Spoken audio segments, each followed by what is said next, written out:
আমেরিকার দালালেরা হুঁশিয়ার সাবধান, ইসরায়েলের দালালেরা হুঁশিয়ার সাবধান, ভারতের দালালেরা হুঁশিয়ার সাবধান। ট্রাম্প এবং নেতানিয়াহুর বিরুদ্ধে আমাদের সারা বিশ্ব বিবেককে জাগ্রত করতে হবে। আমেরিকান পণ্য, ইসরায়েলি পণ্য ইহুদি পণ্য, বর্জন করতে হবে। ইহুদি পণ্য, ইহুদি পণ্য ঠিক আছে। ভারতীয় পণ্য, এবং আমেরিকার পণ্য বর্জন করতে হবে।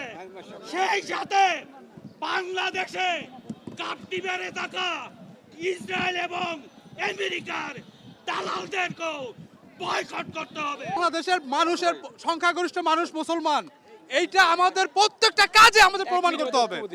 প্রত্যেকটা কাজে আমাদের প্রমাণ করতে হবে বাংলাদেশ 92% মানুষ মুসলমান।